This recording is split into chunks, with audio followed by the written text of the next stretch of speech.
Hey, what's up, everybody, and welcome back to the Forged 20 podcast. I'm your game master, Zach. And, well, we're just going to get right into it. Last time you met a very interesting character, a Mind Flayer, who you all discovered to be a Lich. You all did not have the most friendly of encounters with this individual, realizing that their goals are quite sinister, but they revealed to you some information.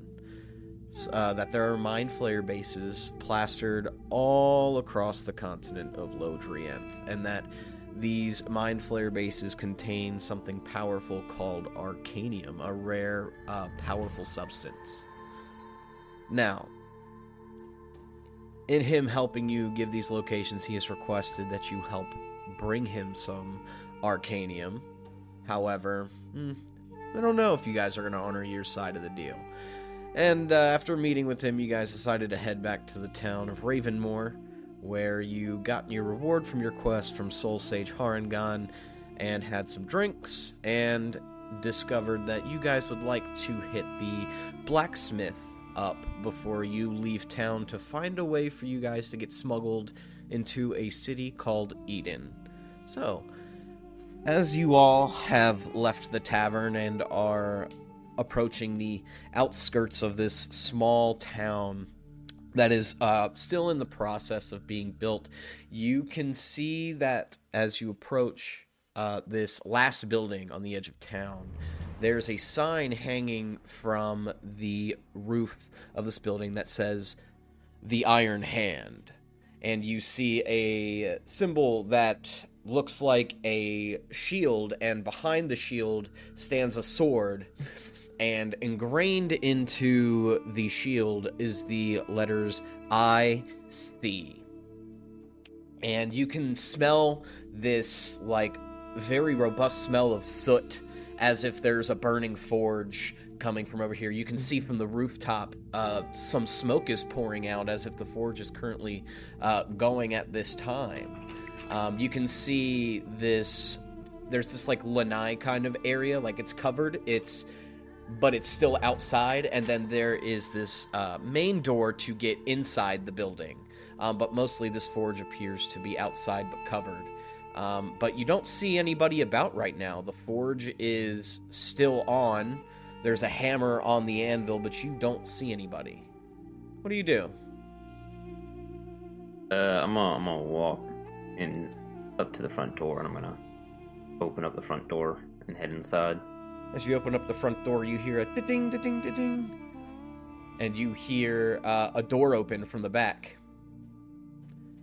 And then coming through the side door over here, you see a very tall silver dragonborn clad in some sort of blue chainmail and having this like gold plate armor as he comes up to the counter. Oh, when you say tall, like how tall? Is he like as tall as me, or? He's about 6'8". Okay, so okay, tall for like human standards. Gotcha. All right. Hello. I was looking in need of getting an upgrade for my breastplate. I know it might appear that I'm wearing one at the moment, but at this time I am disrobed as it was destroyed in an unfortunate accident, and I'm currently using magic to keep up appearances. I see. So, is there any kind of metal you'd prefer to me to make this with? What are the options you have? As of right now, depending on your pricing, of course, money should not be an issue. Well, depends. Are you looking for something light, heavy, medium? What's kind of your, shtick? I'm just looking for like a standard breastplate, something that will offer me decent protection up close, but is still not restricting to is to get rid of my movements. Here, actually, I have a bit of a special request for it as well. I do ask that you just you know, not ask any questions. And I pull out the piece of paper and I slide it over to him. Raises his eyebrow and grabs the sheet of paper. There'll be an extra, let's say 5 platinum pieces in for you if you can manage that. He reads the request, raising his brow a little bit as he makes eye contact with you. Shouldn't be a problem. This will definitely be some interesting schematics that you're looking for. I think it's probably best that we maybe give you some sort of well-fitted, like, iron. Maybe accent it with some leather, too. Let me get your measurements, and then I'll get you set up on an order. Costs. Let me think about money. Usually I charge for my standard breastplates for about 400 gold pieces. Is that something that's going to work for you, or? There's no issue. Alright. And like I promised, for not asking any questions, here's an additional 5. Here's an additional, what is it? It'd be 10, so 5 platinum pieces, and then it'd be, so 45 platinum I'm handing him in total. He kind of chuckles a little bit as he grabs the platinum pieces. Well, gold talks. I listen. Lloyd, as you're kind of like looking around at the stuff in here, you recognize that quote. You know that he's immediately a member of the same mercenary guild. And you could recognize it by the sign outside as well. He's a member of Iron Company.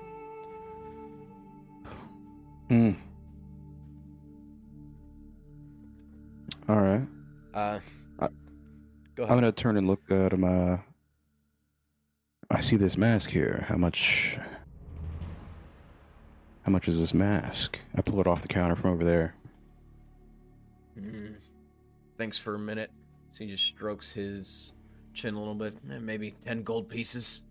Didn't cost much to make. Well, I'm trying to save a bit of expenses. I pull out my guild token. Can you do a favor for a friend? Looks at the token. Flicks it up in the air. Catches it. Of course. Because gold talks. And Claw's iron hand listens.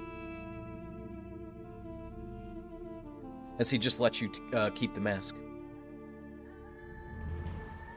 I nod my head. Well, you two know each other? Tangentially. Yeah, we're working on a few things together. Tell me, what are adventurers working on these days? As he's kind of getting he needs to get some measurements out of Chorus, so we'll see how this goes. Chorus, how are you covering yourself right now, perchance? Completely by illusion magic. I sent you what you asked for, by the way, Raph.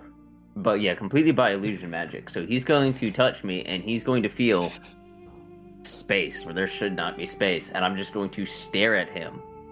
He looks up at you. His like the way his eyes are communicating to you right now, he's like just he seems he understands unfazed. he understands why there was an extra 5 platinum pieces in there now. He nods. Interesting folk you travel with. Quite. Well, to be honest, give me a couple of hours. I can get you some breastplate. I can modify something I already have in stock. Another customer. Hello, welcome. Moros nods as he walks in. This is another one of our companions. Do excuse him. He's not the happiest person in general, and less so these days. Well, he'll be 2 peas in a pod with me here. Moros, you like peas? Fuck is a pea? I thought you didn't know him. You know his name? I just said he's another one of our companions. Oh, well, you know what? He's just not too happy today. Well, yeah. All right, let me just start working on your stuff. So he blows some smoke out of his nose. Heads to the I'm back. gonna go try to explain to Moros what a pea is real quick. So you see, it's this little vegetable. They grow in pods, usually like 3 to 4 in a pod. They're kind of dog shit. They're not the best vegetable. They're okay if you fucking steam them, but other than that, fucking avoid them. Moros nods. He has no expression other than the nod, just What are very you, blank-faced. what are you telling the boy? How the disappointment of peas and how utterly garbage they are. How dare you? You've never had pea soup? I know I very much have. It's just not good. It's good soup. Good soup. It really is. It really is. The best soup. Moros I just kind of don't know. whispered that in the background while y'all were talking. You just hear him. Maybe it's because I come from a coastal city, so I'm used to having, food with flavor in it. What, like fish? Understand. I mean, yes, seafood of all kinds. We have our, more gamey meats like your boars, your deer, cattle, of course. But it's more so than that. It's more so the exotic spices that would come in and out with some of the traders in the village. No, we weren't a big village, of course, only about 200 people, but back then that was enough for merchants to stop by, and it was a good place to stop for large ships to resupply and go on their way.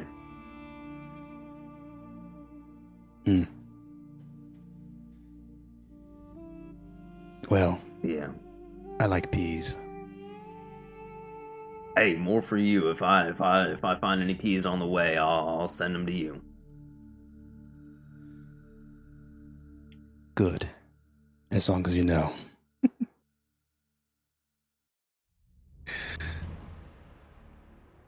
All right. Are y'all gonna wait a couple hours? It's only gonna take maybe about 3 or 4 hours for him to finish this because he's modifying something he's already made. So I'm gonna look at the sword that Morris is always on his back. He never uses, and you looking to get that maintained? We can probably do that while we're here. It looks a little weathered. Moros looks at him and he just kind of glances over his shoulder. It is broken. I mean, I don't know what it's made of, but this would be as good a time as any to ask to see if we could do something about it. I would have to acquire the right materials in order to fix it in the first place. I do not know if this man is capable of such a thing. capable of what? Have you worked with wyvern bones before? Or something of the like? As a matter of fact, I have. Odd request. Yes. Why the wyvern bones? Moros looks at Chorus and it's almost like a scowl. Like, why did you say something? Why? And he's going to very slowly reach over his shoulder and pull out a wrapped sword, a large great sword. The hilt is like a jet black color. It's weathered, but still very dark in its color. Not a lot of ornament to it, just very standard hilt to it for a great sword. And as he unfurls the sort of canvas wrapping to the blade, you see that the blade is segmented and broken apart, and it's basically nothing but a half of a greatsword. More like a third. Strokes his chin as he looks at it. Seems like before this thing shattered, it was a pretty nice blade. Could cut the It scales was. of a dragon. It did. He smirks. Did it now? A dragon? A long time ago, yes. It was not I who did it, but it is mine now. He looks at you. He's kind of connecting some dots as you say that.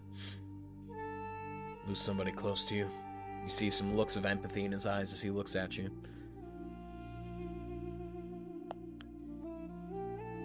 It was my father's.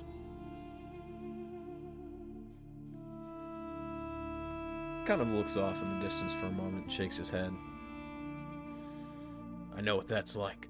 I'm sorry you had to go through that. He looks at the sword for a moment. If you get some wyvern bones, I could get it fixed up for you. No problem. This one would be... I don't do this often, but it'd be on the house. Moros looks at Chorus. What the hell does that mean? It means it'd be for free. Ah, yes, you see, he kind of nods in agreement. Oh, okay, yeah. How many wyverns are we talking here? Many wyverns? You'd need to kill at least... I'd need 2 or 3. Get away with 2, but be better with 3. Are we talking whole wyverns here? I could do whole wyverns, I'm just asking. If you say whole wyverns, he will bring them back one by one. I'm quite confident of that. I will drag them across the Badlands. The Badlands? Jesus. I don't know if we necessarily need to go that far north. I'm sure we could find someone nearby. I wouldn't go there anyways. I don't want to. Time of speech. If we were to go there, it would be certain doom. That I I've can been assure there you. one time, and it was not nice. But yes, if I find wyverns to kill, I will bring their corpses back, or what I could of them. And hopefully you can reforge this for me. Absolutely. That would be... You would be... doing me a great favor, and I would be in your debt. He nods. It's no problem. Truly.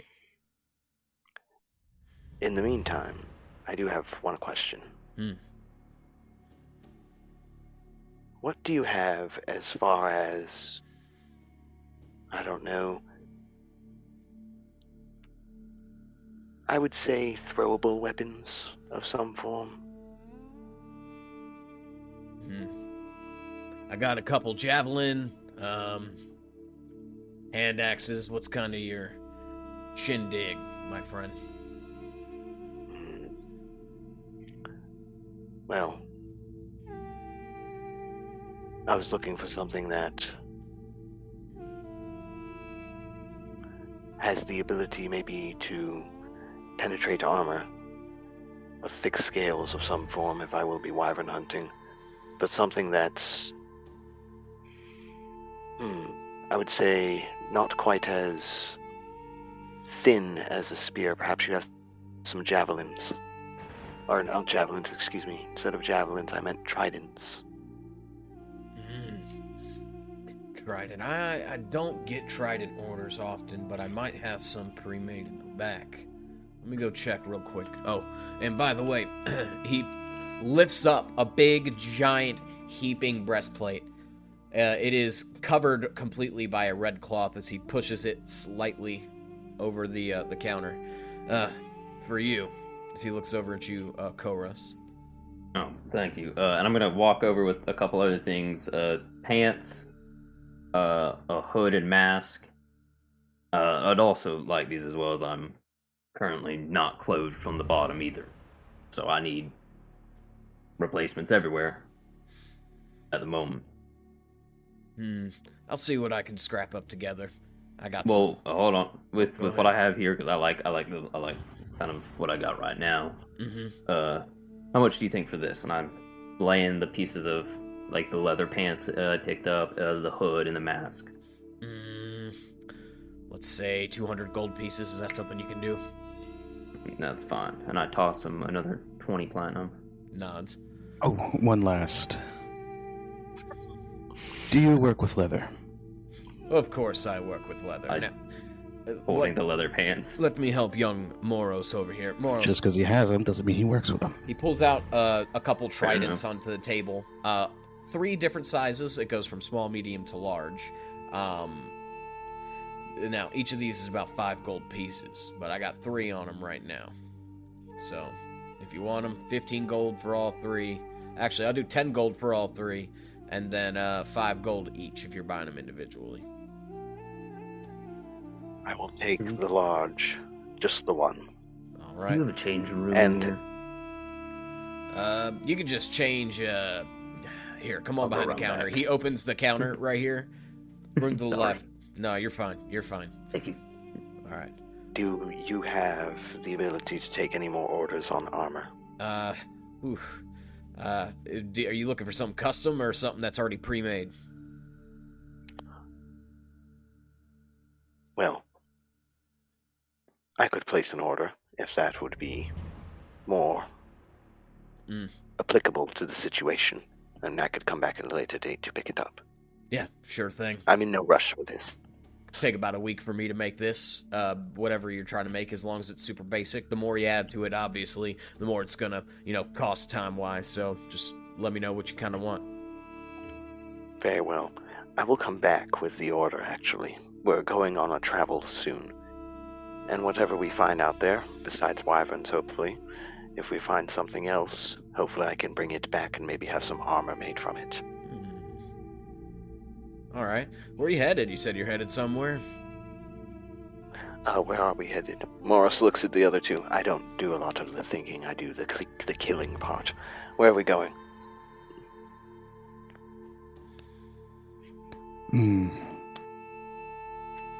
We're headed to the coastal regions in hopes to get a boat. We're headed to the closed-off city of Eflar. Eflar. That's ambitious to get there. But, more power to you. Speaking of, 1 minute. I think I have something for you, as a matter of fact, as he slides a piece of paper over to you, Lloyd. Oh? It's sealed with the crest of Iron Company on it.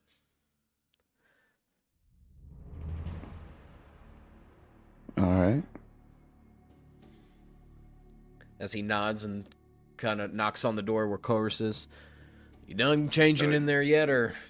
Give me 1 second. I'm putting the pants on right now. All right. I had some last minute issues, so doesn't show or translate quite as well on the token because of limitations with Hero Forge. But the battle kilt goes up about halfway up his midsection, covering where the abs would be on the breastplate. But I will blow it up so people can see it, get a better look at it. It's not going to be the highest res because, I'm upscaling in this. And it's not going to be great. But this is what he looks like.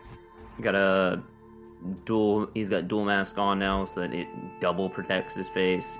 So he doesn't always have to be in permanent illusion mode anymore. So, but yeah, that is his new look. You see Moros kind of tilts his head back and kind of raises his eyebrows, and he's kind of stroking his chin. I think this is much more fitting for you. Yeah. Well, once y'all are ready, I'm as good as ever to pick out what we need or pick up on supplies, head on out. Well, I would like to take up this armor here, and this coat. Oh, and throw in this sword. Quite fancy. Oh, this is just regular breastplate, right? All right, so you want a sword, some armor, and what else? This trench coat. Trench coat. It might be yours, but I want it. No, not mine. You can have it. 400 gold pieces a good fair price? Sure, 400. He nods. The exchange of goods commences. Anything else you guys want to buy before you depart the town of Ravenmoor to try to figure out a way to get you guys smuggled into, well, the cities of Eden and Niflar? All right. Well, as you all leave the Iron Hand Forge, you all make your way to the outskirts of town, and about 10 minutes into this walk, not too long, Moros, you're about to hit the tree line to where this very small forest is beginning to start. And you hear coming from the west the sound of a loud horn.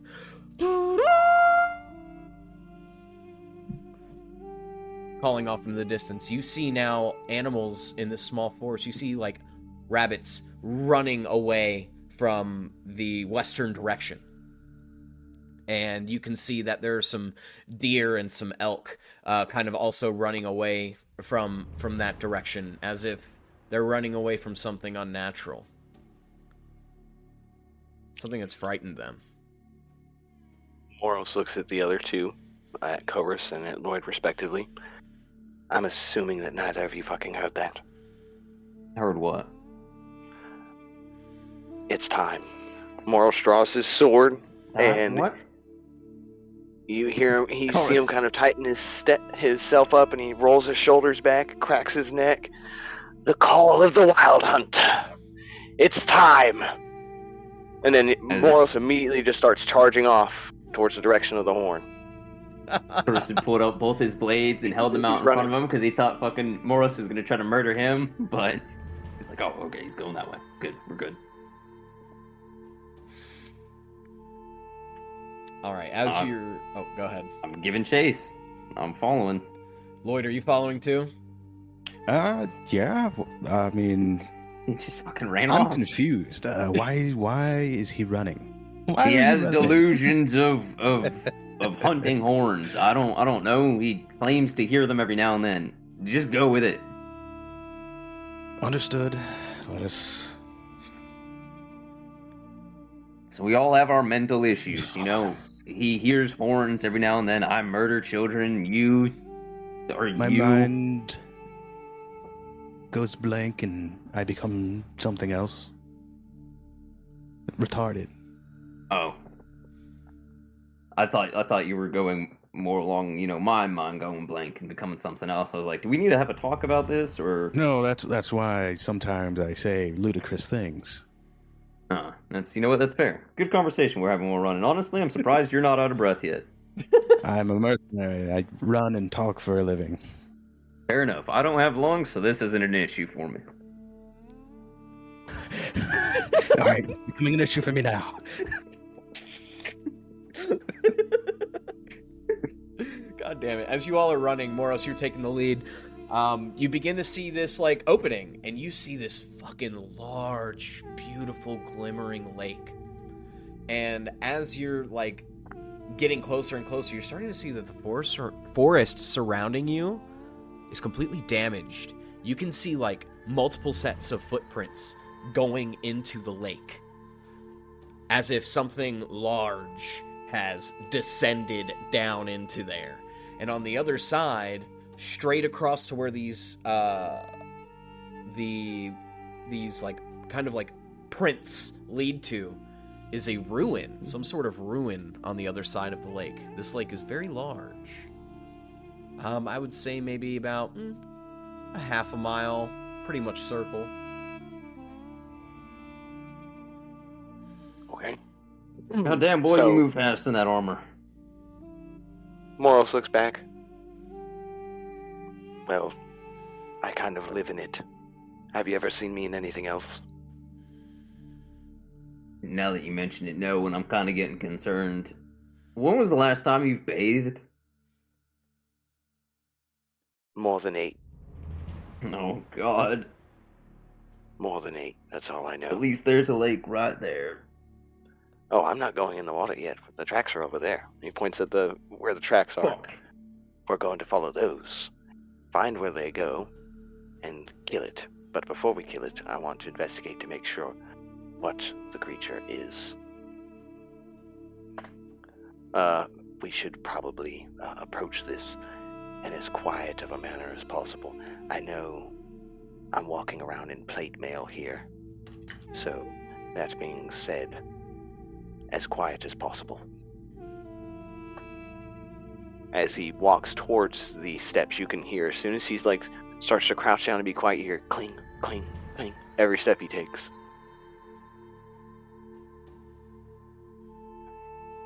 So you want to roll me a survival check or a stealth check with disadvantage? I want to approach the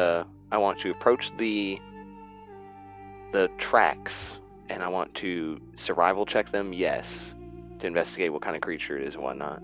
Okay. And yes, I will roll a stealth check as I approach those tracks. We're falling behind, also stealthing. That's an 8, and the next one is a nat 20, but an 8. Oh my god, a nat 20, doesn't matter. 24 for chorus. So 8 for stealth, but for survival, 14. Okay. Alright. Also, if you meant to have us on another map, No. I can't see it. This is theater Okay. of the mind. Very well. As you all kind of try to keep it on the hush while Moros is investigating these tracks. Moros, with a 14, you're able to, with these footprints in particular, this is clearly some sort of huge creature. And clearly it might like to go underwater for some reason. Now, you're trying to put the pieces together on what this could be. You look, and you can see that at the edge of these prints, there's some sort of talons or maybe claws. You're unsure what they are. But this is some sort of beast. A beast you've not encountered before. You're unsure what it is, but this is not going to be a fun time. Something in your gut is telling you that. As he points out the talons, I look at him. Did you fucking jinx us? What do you mean? I mean, I ain't no, big animals, big city animal expert, but don't wyverns have talons? Did you fucking curse us with a wyvern right now? It could be a dragon. That's Yeah. worse. That's a lot worse. Yes, if it is a dragon, it isn't necessarily a fight we can win. We don't necessarily have to win this fight. The call brings me here, for some reason, to deal with whatever is here. It doesn't always have to end in death. But in this case, I have a feeling it's going to one way or another. I think back of all the times where the call has happened. Nope, yep, every time it's ended in death. Alright. That's more so because they're not necessarily talking creatures that I have to deal with. That is fair. Oh. I'm gonna stay behind you, Mr. Tracker Man. As Moros kind of ponders what it could be in his mind, he's going to just very slowly, very meticulously look along the tree line, and wherever these tracks lead, he's going to follow the tracks, but keep his head on a swivel, kind of looking around as not to get caught off guard by whatever this creature is. Okay, so you know that the footsteps, Jesus Christ, these prints, they lead into this lake, right? It looks like they were headed towards the lake, and right on the other side, you can see some sort of ruined structure. It looks like it might have recently been decimated, as you can see some rocks falling in the distance. I'm going to walk across the lake to the ruin. No, I'm kidding. I'm going to walk around the lake to the ruin then. Jesus Cristo. As you all are Chosen one. trudging around this lake, I'm now going to change maps. Where is it? There it is. You all approach this stone structure where you can see that is beginning to crumble. The entryway leading up has a set of brick steps that angles sharply to the right, and you can see a destroyed archway that opens up into a ruined temple. Or ruin, rather. Moros, where the hells have you taken us? I do not know. Morris kind of looks around at the area. Whatever it was that was here is fucking big. What the fuck is this? I'm gonna look around. Is there any, So, as we know, this is a taloned, clawed creature. Has large footprints, obviously a very distinctive shape to them. Very draconic, dinosaur-looking in their print. So Morris is gonna look for some kind of scales that have been ripped off of the creature's body in the mayhem of it thrashing about this building. So he's going to look for scales on the ground or perhaps in the rubble. Yeah. And I want to check and see how old the ruins appear to be. Okay, so roll me... Just roll me an investigation check, Chorus, and then Moros, roll me a survival check. 7. 11. Chorus, it's a couple hundred years old, at least from what you can tell. It's definitely post Falling Stars calamity for sure. You can't put an exact number on how old this might be. Moros, you don't see any scales riding about, but you can see what appears to be some like flesh. Almost, it's green in color, and its blood is like a deep, dark crimson red. This is fresh. Moros looks at it, kind of analyzes it for a moment. Not scaled. Could this perhaps be part of the creature? Maybe it was battling us or slaying here. I do not know. There would be more left of it. This is probably the predator. Looks like these ruins are about a couple hundred years old. I'd like to give you a better, a bit more on where it is, but I never was in this area that long ago. At least if I was, it wasn't me. Well, whatever this is, or whatever this was a part of, this is fresh, which means it's still nearby. Moros is going to step away from the remnants of whatever that is, and he's going to go out the other side of the building, quiet, and begin to look around and see if he can see any more signs of this creature on the other side. As you walk through this building, you can see a giant in the middle of this main room. There's a giant, so instead of, you can see like a statue of a dragon on this map, and like a little platform it's on. That's not what's there. This is going to be a little more theater of the mind. There is a pool of a deep, dark red ichor floating in here, and emerging from the deep, dark ichor, you can see not 1, not 2, not 3, not 4, but 5 heads of a statue, and that all the heads are conjoined, and it appears to be holding up something, some sort of horn.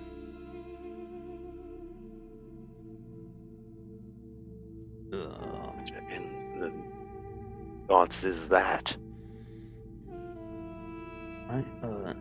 Lloyd, how comfortable are you with the, slinking around and stuff? So doing what? Slinking, like sneaking, slinking. Sorry, it might be old dialect for you. How sneaky do you think you are? Give or take. Give or take. All right. I'm pretty comfortable with, staying out of sight. I can go kind of scout it out and get a better look. Yeah.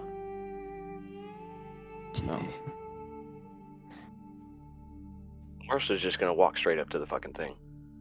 Oh, well, there goes the marching band. To the pool of Iker, or the other side of the building?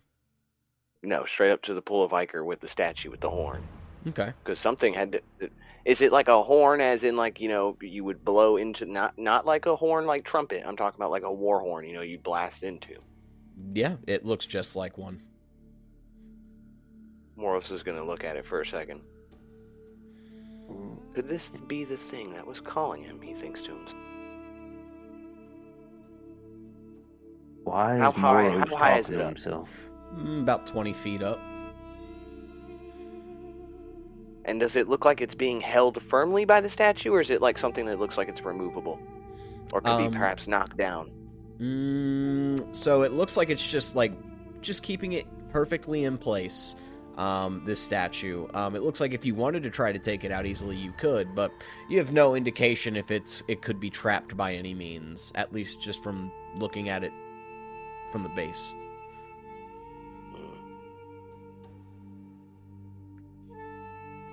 Moros looks back at the other two. Well, what do you I'm think? falling behind you, so... Well, I think there's something real fucking big here that we aren't seeing. That is clear. I look up. Is there a ceiling on this, or no? No, the ceiling's been completely Okay, decimated. thank God. I was like, cool. You know, thank God there ain't no ceiling. I thought it was resting above us, you know, just hooked onto the roof of the place. That'd have been a nightmare. I probably would have. Well, I can't sleep anyways, but if I could, I wouldn't have slept for probably days. And right as you say this, you see completely decimating this statue with 5 heads, causing the horn to fly to Moros's feet. You see emerging from this pool of Iker a 5-headed creature. You son of a As cunt. it looks over at its next fucking snack. And we are going to roll initiative.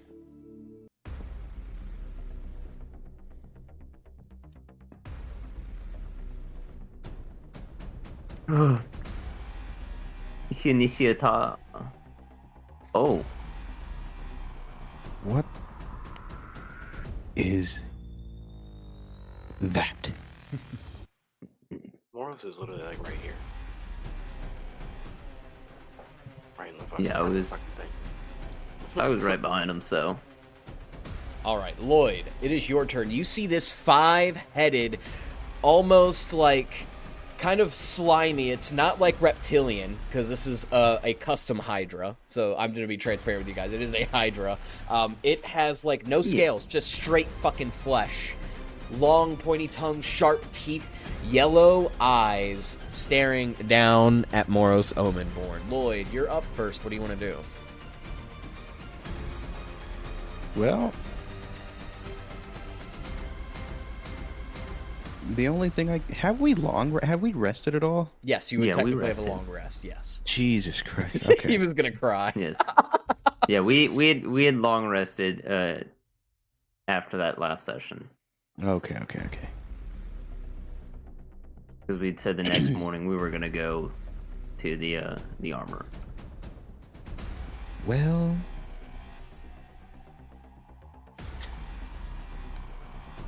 oh, am I starting all the way back here, or am I up here with them? You're wherever you want to start, brother. You just can't, like, obviously go past the pool. Okay, I was back here, just looking.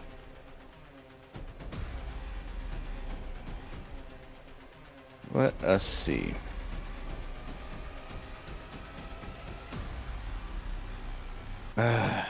Okay. Lloyd is gonna move forward, but yay. And I'm going to throw my dagger. Alright, as you flick your dagger over at this 5-headed beast, let's see if your attack hits. Alright. What is this? Okay. Like, no.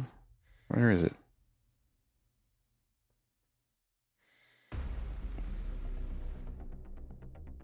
Does a 21 hit? 21 does hit. Roll me the damage. I'm gonna use my psionic strike in the process. Okay.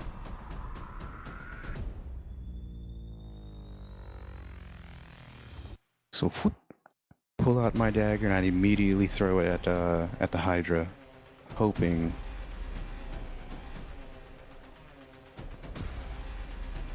to ruin its day. Alright, as you toss the dagger and it pierces the... You can notice that the middle head has a chunk of flesh missing from its neck as you hit the chunk of flesh itself as it thrashes out as you do this. Is there anything else you can do? I think you have a bonus action. Not sure if you have another attack. We did just hit level 5, so if you are a fighter... Oh, shit. Mm-hmm. I am a fighter. You are, and you're level 4 on your sheet. Yeah. I did not see that.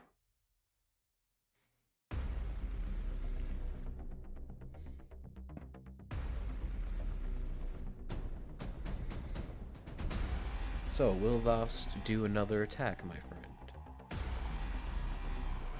Hold on, I'm loading back in real quick. Absolutely. Wootly wootly. And yes, I will. I will use my... I already used it.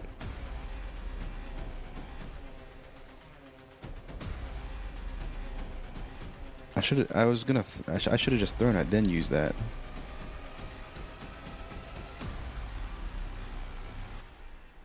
Screw it, I'm gonna get in close. Can I get into this pool of water?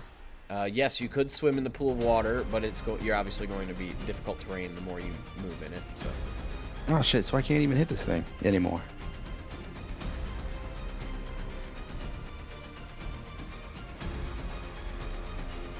Fuck it, I'll throw my sword since I have another one. I just bought a new one. I'll throw my old sword. Well, might as well. Fuck.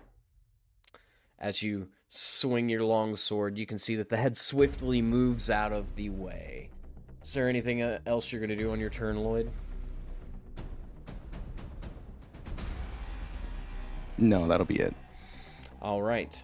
So, you can see each of the heads is beginning to thrash out as it's going to move a little closer to you guys, as 2 of the heads are going to try to attack Lloyd, and the other 3 are going to try to attack Moros Omenborn.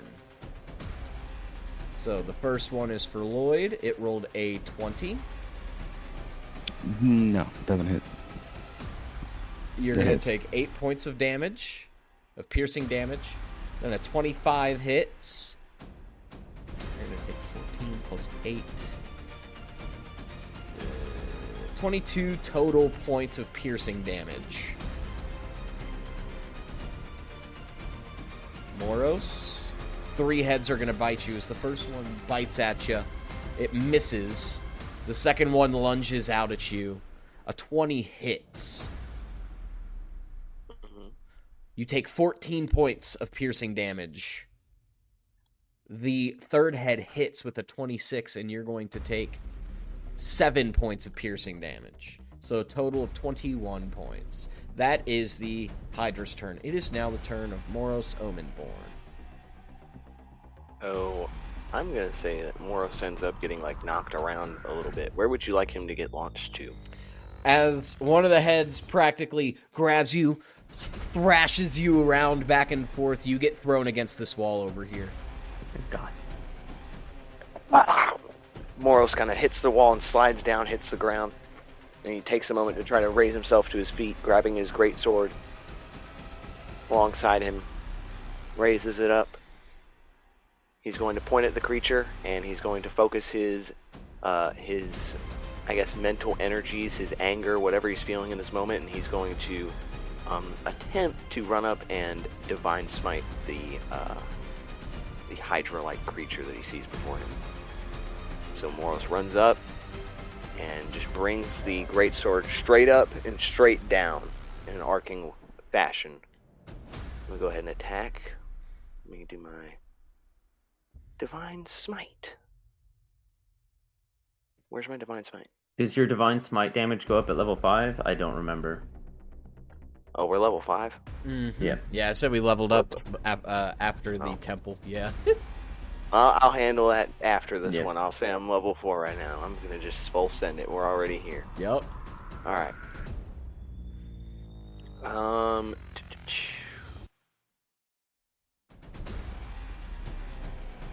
Where is it? There we go. Okay, yeah. Back to hit, and then I roll that. Sorry. Yeah. Morris didn't get the experience for slaughtering the children or eating the baby's corpse, so that's why he didn't level up. Yeah. Oh my goodness. 24. 24 definitely hits. Roll me some damage. Okay. Oh, and as he's cleaving, he's trying to bring it down on one of the Hydra kind of necks. Sorry, he's like running up and bringing the sword down upon it. 24, and this is going to be the standard damage, and then I'm going to roll the divine smite damage. So here's the standard.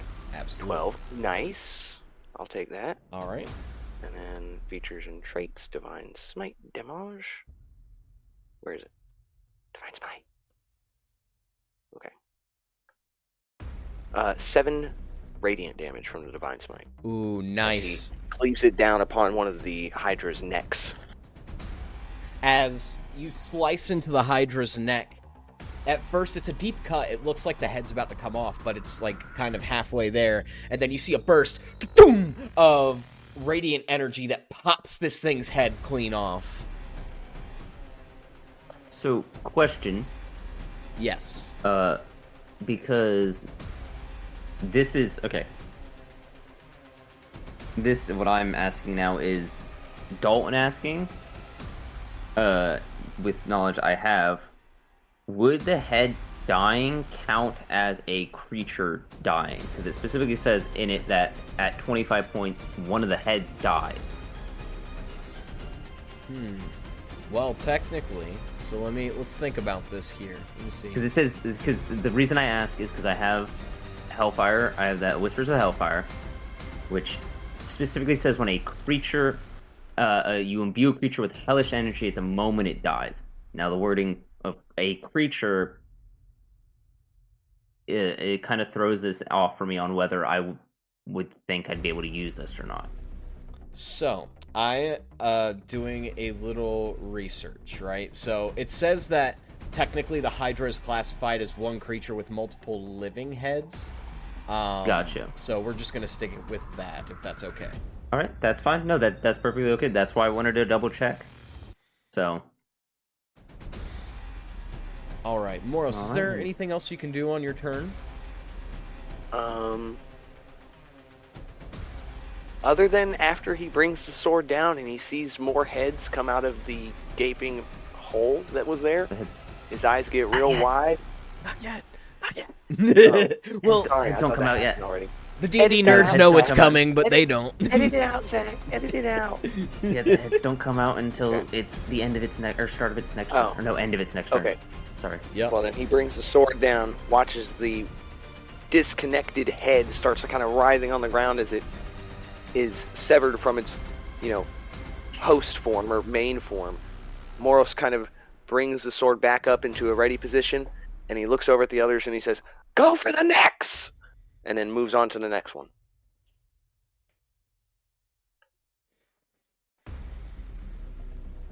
Alright. Alright. Specifically humanoid. Alright, I do believe it is Mr. Russ. Alright. I am going to, with my main action, I'm going to take my left hand, I'm going to slam it on the ground. And you're going to watch as the kind of pool underneath it begins to, ripple as bone hands shoot up from the ground with black skeletal bone hands with like a deep red tinge to them, and it's going to grab the body of the Hydra and try to grapple it. I'm using idyllic chains. Nice. Or idolic chains. So it needs to make either a athletics or acrobatics skill check, your choice, versus my spell save DC to escape. Oh, my spell save DC is 16. That is a failure. So it is now grappled. It can make another skill check at the start of each of its turns to break the grapple. Okay. That is my action. With my bonus action, I am going to throw my hand axe. All right. So, because of Thrown Weapon Master, I can do that as a bonus action. That is... Oh, that's going to be a miss. That's a 14. Yeah, unfortunately, it just goes flying right by. And it boomerangs back. Yep, that's exactly what I was about to say. Also Thrown Weapon Master. Very nice. Alright. That is my turn. Lloyd, it is your turn. You just saw Moros cleave off one of the heads, and Porus has chained, essentially, this Hydra down. What do you do? Well, I'm going to go and move over here to attack it once again. I pull out my new blade. And it's time to test it.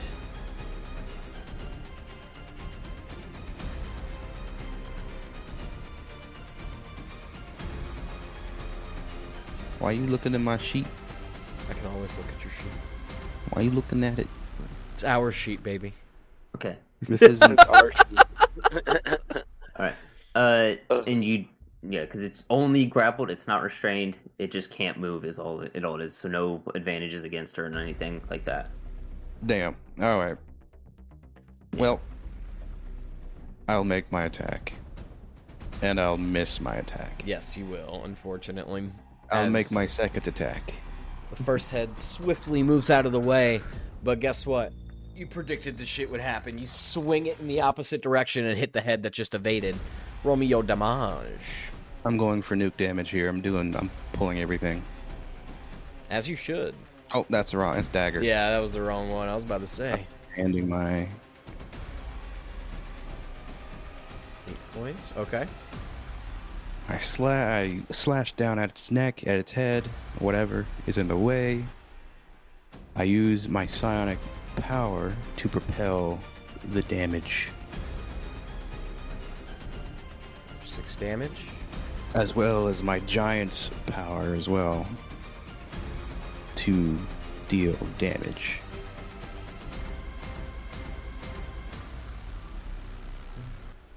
It is 1d10. The other one is 1d6 lightning.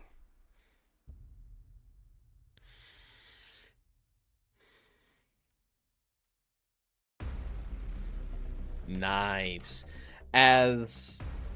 What's the other type of damage? It's just slashing damage? This one's fire, this one's lightning, and he must succeed on a constitution save check, or he has disadvantage on his attack rolls until the start of my next turn. 14. 16.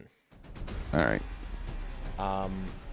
So, as you see this flurry of lightning and fire beginning to engulf one of the heads, it just turns to nothing. It's pretty much a charred fucking mess from all the damage that Lloyd has just done to it. 2 of its heads are now gone. Well. Alright. I'm going to action surge. Oh, fuck me in my ass. Go ahead and action surge, brother. Level 5 fighter. 4 attacks. And now, I'll longsword once more. And I'll miss. You do miss. As the head Fire, swiftly, just like before, evades. But just like this one, this thing seems very pattern-driven. As you do the same thing again, you slash at it. And hit on the second try. 8 points of damage. As you put a big gash into its neck and red blood begins to squirt all over the temple floor. Alright. Is that your turn, my brother? That is my turn. Wonderful. Alright, so The Hydra has to make a strength check, right, at the start of its turn? Either strength or dexterity, your choice. All right. As you It's gonna see, be a 16. with the 3 remaining heads that are left. Athletics. It's got to make a athletics or acrobatics specifically. Okay, gotcha. So you're going to see it begin to try to resist the idolic chains that you have cast upon it, the skeletal appendages holding it down, and it's trying to break free. And what you see is it, boom, breaks free with a 21. As the 3 heads are free, it is going to take... It is going to try to bite Lloyd and Moros, so it's going to be 2 to Lloyd, 1 to Moros.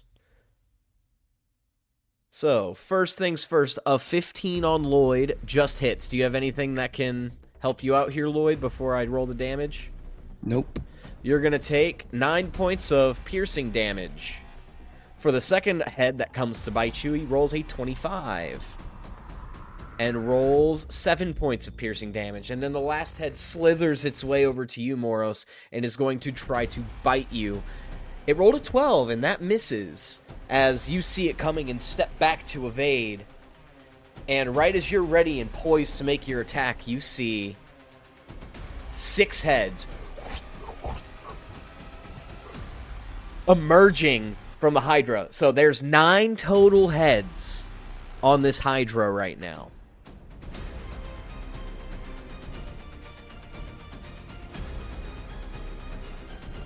And that is its turn. I was gonna say, holy crap. Yep, you got 9 heads. Moros, what do you do? Oh, it's my turn. Great.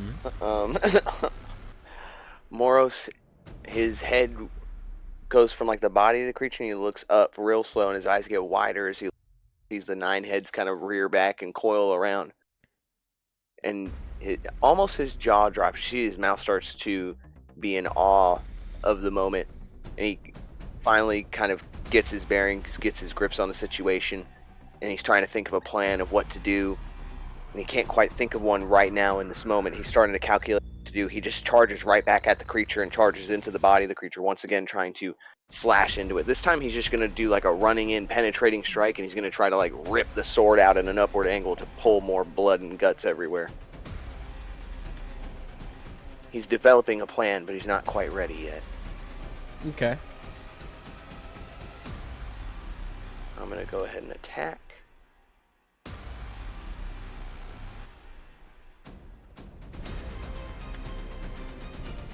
Ooh, yeah, baby, that works. That's a max damage roll. Almost. Is it max damage? No. Almost. You got 1 max damage in there. 1 max okay. damage and half max damage. 13. All right. You successfully, in one go, chop off 2 of the heads with this one strike. As 2 of them go flying.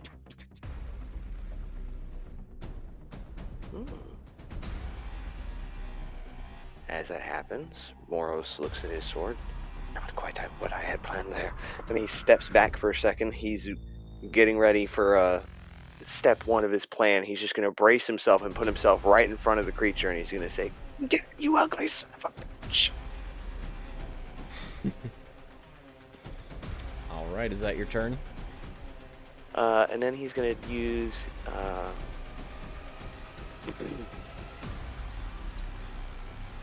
yeah, that's his turn. Yeah, that's his turn. Yeah. He's just going to wait for what's to come. All right. He's goading it in.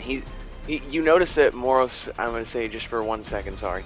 He kind of just spreads his arms open up towards the Hydra. Like, come get it. Like, take me. I want to be your snack. Okay. All right. Alright. Chorus. Well, Chorus is seeing him break free, and then seeing 6 heads shoot out. Well, fuck. And I'm gonna Hexblaze Curse it. and we're just gonna start throwing axes. First attack, that's gonna be a miss. Second attack, that's gonna be a hit with a 21. Yep. And then third attack, that's a natural 1. Awesome. Real great rolls tonight. So 1 hit. Yep. 1 hits. Alright, so at least it was max damage plus 2, so 14 plus another 2, or is it 3 at this point? Hold on. 3 at this point, so 14, 17 points of damage. Okay. And that is my entire turn. Take your hand axes, you throw them. They go flying across the air. Lloyd, they go flying right over your head into the neck of the Hydra. What do you do?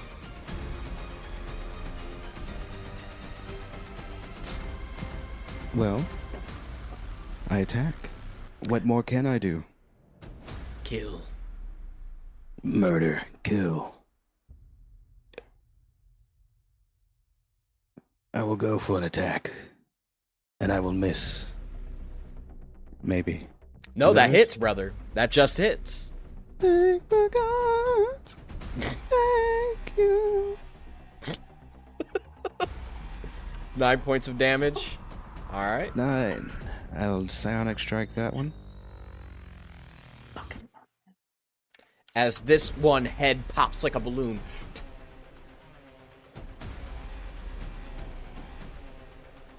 More heads. Bring me more heads. I forgot it's supposed to actually do that. All right. I think you have one more attack. Yes, I do. Okay. Oh, yeah. That hits, brother. Ooh, max damage. Ooh, did you take off another head, too? 13. No, so you only took off the one head. The I'll other fire heads are strike still it. intact. As you do a... Ooh, fire... Oh, okay. Some extra damage. 9. Yeah, this head burns ablaze, brother. It burns ablaze. So that's... Alright. It is now the Hydra's turn.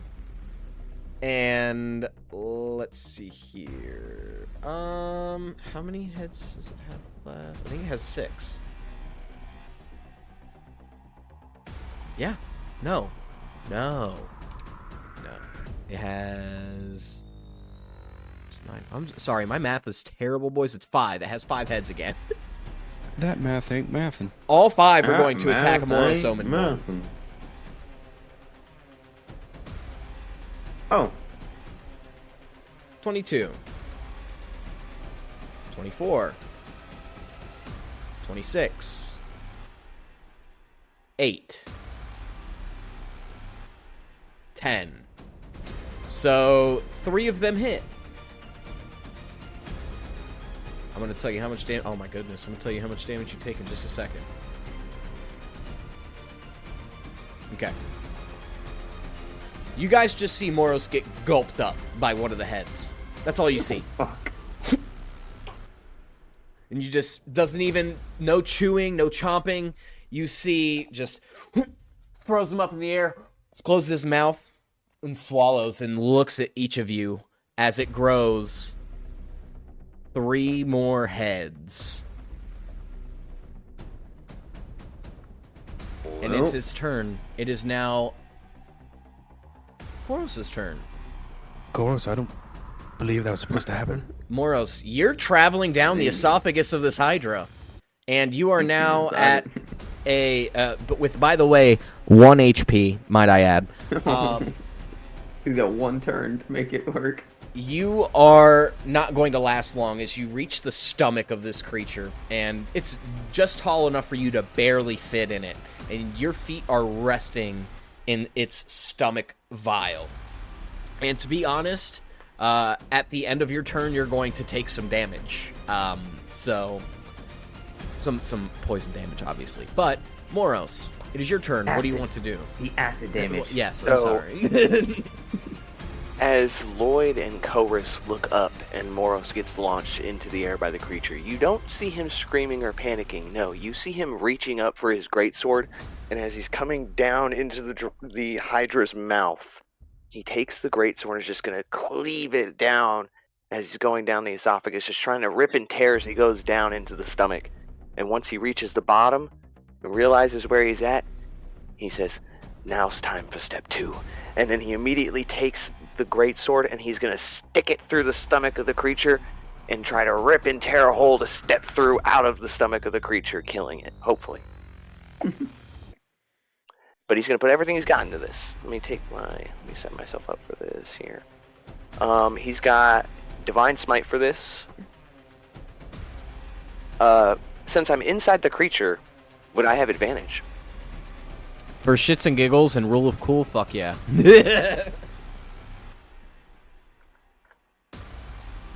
16.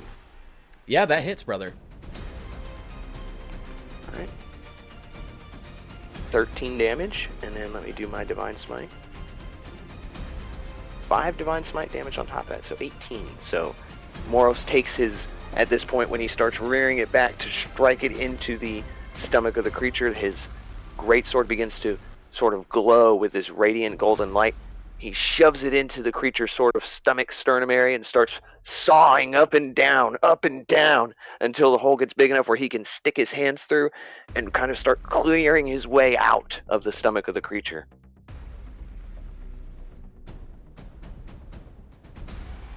As you do, you come through the other side in a pool of crimson ichor as you all see the Hydra's heads go limp and begin to drown into the water. As you have now killed the Hydra. Well, I gained 10 HP that I didn't need, so. Oh, that damage, Zach, for being in the stomach guts of the Hydra. Just Because I was in it. A D10 of acid damage, please. And no matter what you roll, you are unconscious after all this happens. Yes. And I want to pull you in Moros a one-on-one steps out. after this. And after he steps out of the stomach and the creature goes limp all around him, he just collapses in a pool of the creature's entrails around him. Oof. And that is what happens to Moros in that moment. Where do we go now? All right, He's one-on-one. pulling into 1v1. Since I was being chilling.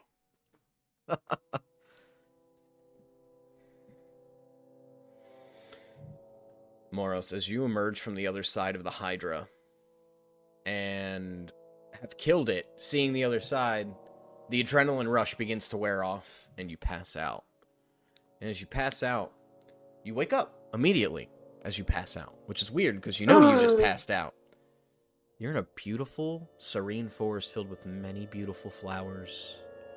You see this beautiful clearing, and you see this horned creature from the back. It has 4 legs, very large, beautiful, multi-pointed horns. It is not facing you at this time. What do you do?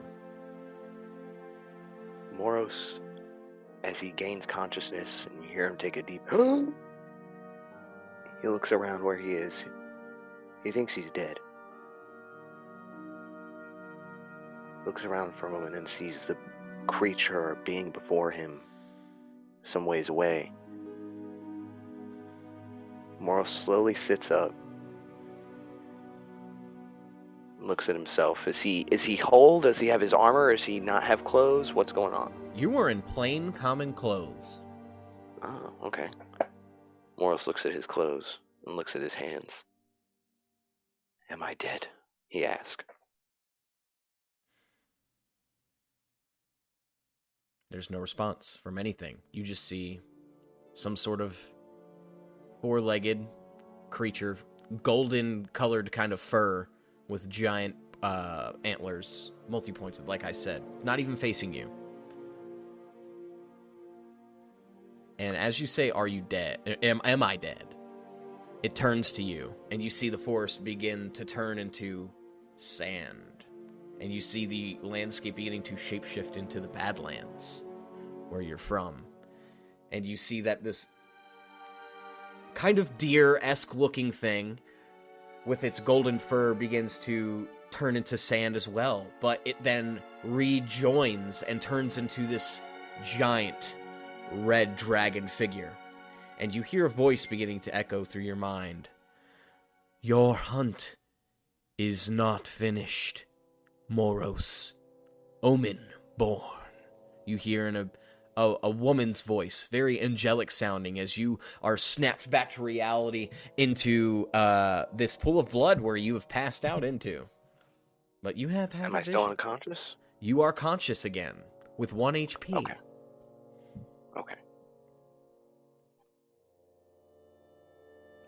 Okay, you guys see Moros wake up. I whispered you, by the way. Don't say a thing. Okay. All right, I'm currently in the middle of stabilizing Moros, or trying to stabilize him. Roll me a medicine. It's my medicine check. roll. And that's an 8. You didn't do it, but because you were like trying to help him, and he just suddenly wakes up in front of you, you think, "Damn, I did it. I did a good job." God damn, Did a I'm good on. job. You know, for not having internal organs for the past 100 and something years, is it 200? How old am I? It doesn't fucking matter. I'm still pretty good at this healing business. Moros, as soon as he sort of gains consciousness, is just an immediate and he starts like heavy breathing as he like touches the ground around him to make sure where he is. Oh. I'm sure those weren't the guts you were planning on being inside of today.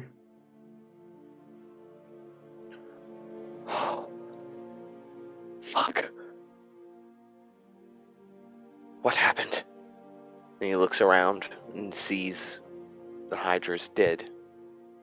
Heads all around him and the entrails he's currently covered in. Oh, thank the gods it's over. Yeah, you created your own C-section, Moros. What's a C-section? It's an operation done during birth when there's particular complications, where they cut open the belly. They do remove the baby what? that way. I mean, sometimes the baby's, there's issues and it needs to be removed immediately, or it's stuck. I think.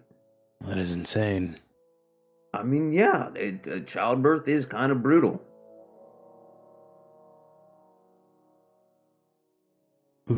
Fucking pushing a watermelon through a garden hose. It's ridiculous. I saw something. I mean, I'm sure you did. You were just inside the guts of a weird 5-headed lizard thing. No, when I went unconscious, I was taken somewhere. I do not know how to explain. I was in a field, a forest, somewhere else. It was not natural. It was beautiful, but it was not natural. And there was some kind of being there, and I think it spoke to me. It told me that my hunt is not over. And it showed me something from my past, something that I thought I had left there. Something I vowed to avoid having to see ever again. Mm-hmm.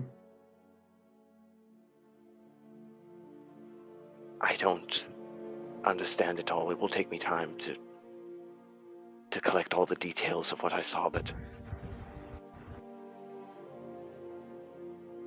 we may have to go to the Battlelands eventually. This unnatural area, was it like dark and misty, or was it like a dark, misty forest?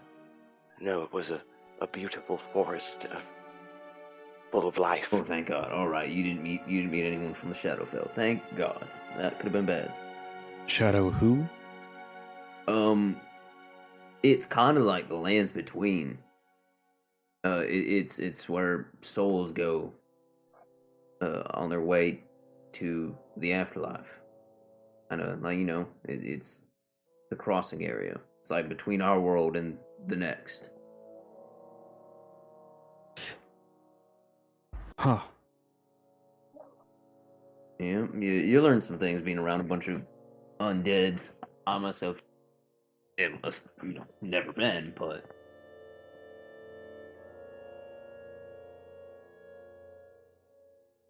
Maybe you should. well, anyone else, and I would take that as a threat against my life. I imagine you're undead. You would want to see places. Nope, no, it's not a good place. It's very bad. Never mind then. It's a very unpleasant place. You'll find out when we eventually, because I'm sure eventually we will go there, to the city of undead, and you'll hear the stories. Understood. Moros. Moros looks up at him. That was amazing. Slicing through the belly of that beast. I'm gonna hand him the horn as well. I don't know what came over me. It just... Slicing more heads off didn't make any more sense. I'm glad it worked out. Moros looks at the horn as he hands it to him. Can you describe the horn to me? Does it look malevolent? So, when you take a look at this horn, it's very light in its color. It has a small twist to it. Very large opening on the other end. Very narrow, obviously, for where you would put your mouth if you were to theoretically blow into it. But it's like it looks like someone has actually taken care of this, even though this is in a ruin, which is kind of weird. Doesn't make sense. But it's beautiful, it's serene. Unlike everything around you, it's quite different.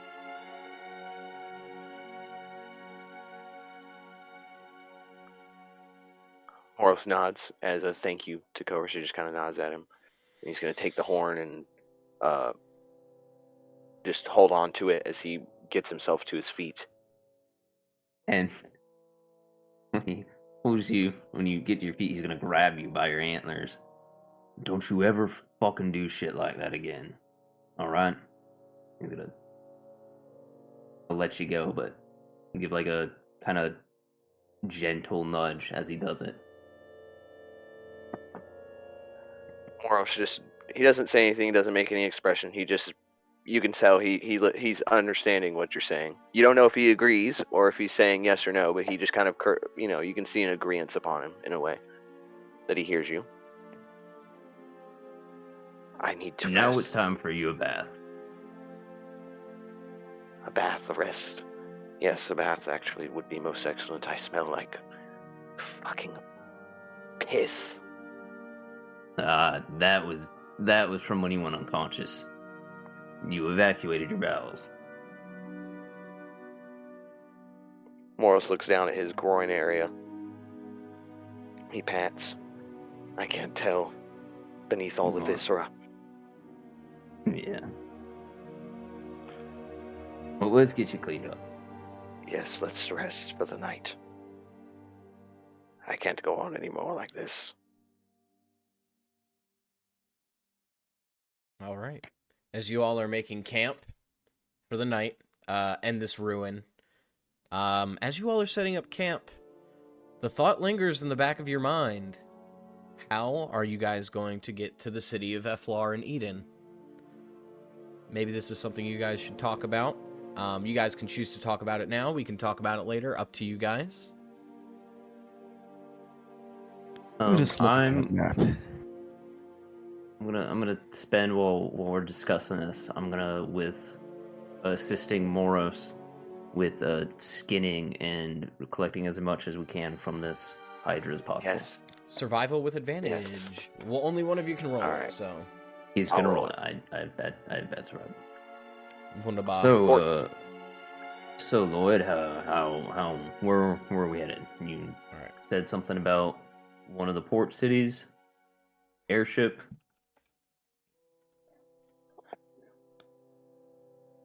By boat, airship, we would we would definitely get caught.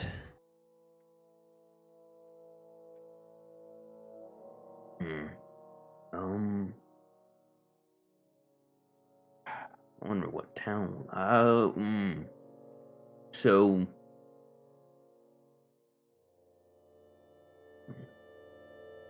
we could. We have a couple options. I mean, looking at the map for where we could go. One's a bit closer to where we want to get to, but it's probably going to be a bit more of a dangerous path. Well, no, we cleared it out. The Whisper Woods. The Whispers aren't there anymore. Could head up north towards Brightston. Well, let's look at a map first. I mean, yeah, I have the map. I'm holding the map right now. Allow me to look at the map, please. It's in Lodrienth notes. Can you give me a number amount? Because I have I hand in the map. Because I have the bag of holding right now. For all that stuff, Zach. Where are we on the map right now? You guys are by Ravenmoor, kind of a little to the left, not very far to the left. You don't see the lake that you guys are at on the map. You see a bigger lake, but that's not the lake you guys are at. There's a smaller one, kind of like by where the rim of that forest is to the left of Ravenmoor. Well, yeah, we will probably have to head to Brightstone. Yeah. So Polaire Most might have a little likely more because- pull, but it's closer. The reason Brightstone is because there's a little area where they pretty much do all their business. Oh, right.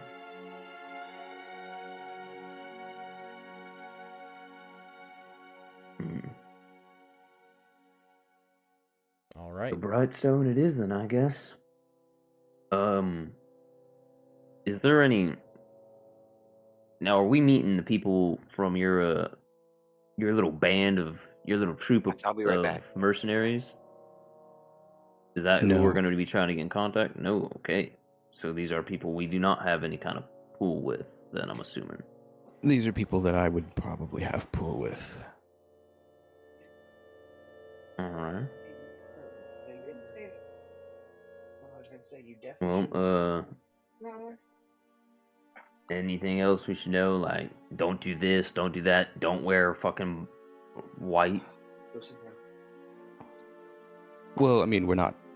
Those specific people don't really Don't fall asleep right now. care, in a sense. Really, all you need is me and money. And we have both of those. Never take off any part of your clothing in front of anyone there. I'm hoping you mean in the they'll steal something from you kind of way, and not the they will take it as a sign of I'm open kind of way. Not you're open, not a stealing, more of they would kill you. I'm sorry, what?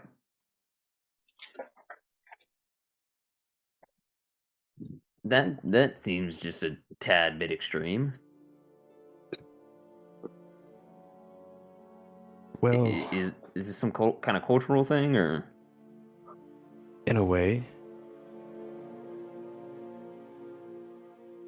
Though with these, for Moros here with these wyvern bones, they would not wyvern, these hydra bones, forgive me.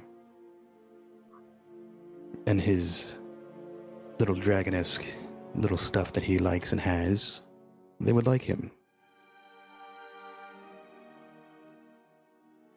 Are we meeting with kobolds?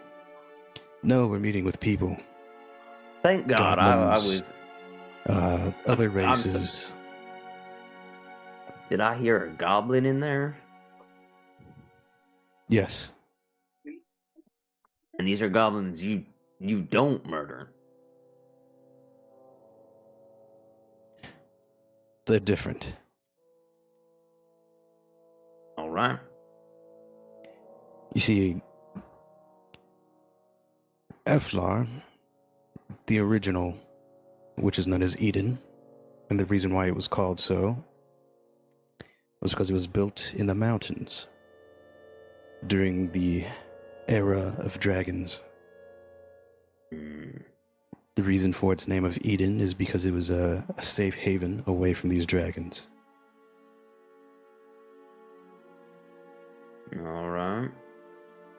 So there may have been some mixings of kobolds, goblins, dwarves, and the such. Oh, God. They aren't as abundant as the other races, of course, but they are there.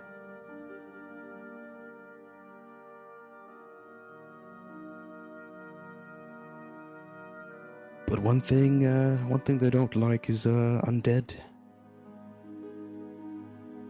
I mean, nobody likes undead.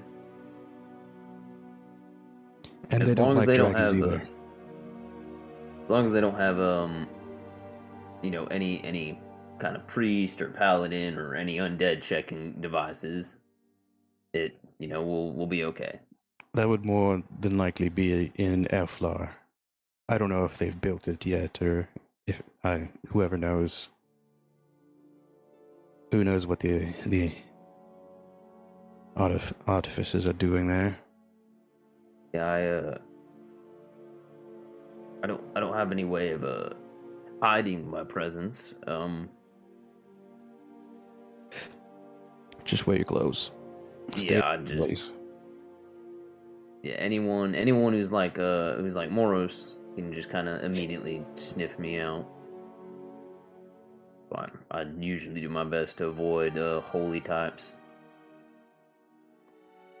Well, the city is less so on religion and more so on the advancement of society. Mostly theirs.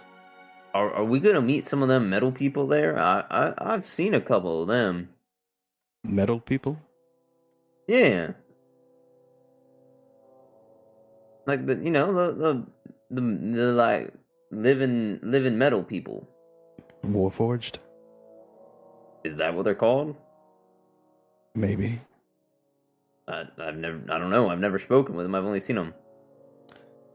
Yes, they're mostly created to be in servitude of Eflarians. Mostly those who are in... anyone with money. Alright. So, head to Brightstone, find your people, and get smuggled in from there. Yes. Our Is biggest there problem would probably be Eden and Eflar don't exactly like each other. Yeah, you mentioned that. Eden is like the slums or something? Yep, the lower city. So, okay.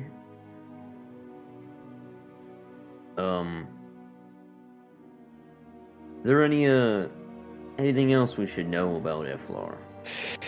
Specifically, since that's what we're trying to get. I grab my dagger from the pool of water, and I start to cut off all my hair. This feels like a trauma response. All right. I don't know how to handle this. I'm not equipped for this. Response. Just wait. I show him the back of my head. There's a tattoo there of like a spider's web. If you see anyone with this tattoo anywhere on their body, well, they're part of the organization that runs Eden. These are the exact people we're going to be contacting in Brightstone. All right. And since I have the tattoo myself, I'll be able to get us in. I'm going to take a. I'm gonna call out Echo. Echo.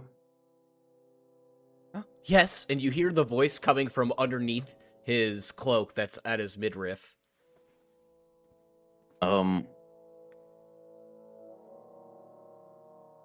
Would I be able to find anything about Malik in Eflar? Eflar.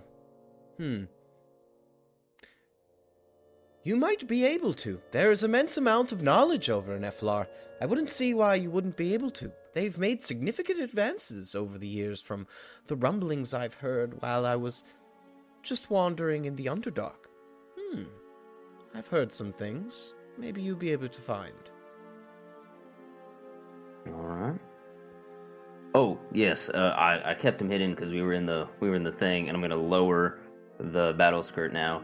And you'll see set into the armor at the stomach area is where Echo is now encased. Hello, friends. Figured this was a bit easier than having to pull him in and out of the bag of holding all the time. It is easier, and you know what? I wish I wasn't covered all the time. Maybe I could see how beautiful the world has become.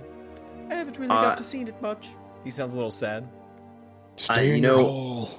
I would, but I can do it when we're not in the city. When we're in the city, I'll have to find a thinner material for you. But for while we're outside of the city, it should be okay. Well, all right then. So sounds like you guys are going. Actually, no, I could do it with you in the city. Huh? I could. I always forget. I'm sorry. I have illusion magic. It's so natural for me to use that I forget I have it. Wait to use your brain. Yeah. Oh, wait, never mind. Yes, it does not exist. All right, I get it. It's I forgot. I'm not used to make this. fun of the undead. It's Well, yeah. So you'll be able to enjoy looking at the world and staying hidden. So. But yes, if you ever have any questions for Echo, go right ahead and ask. He can answer right away now.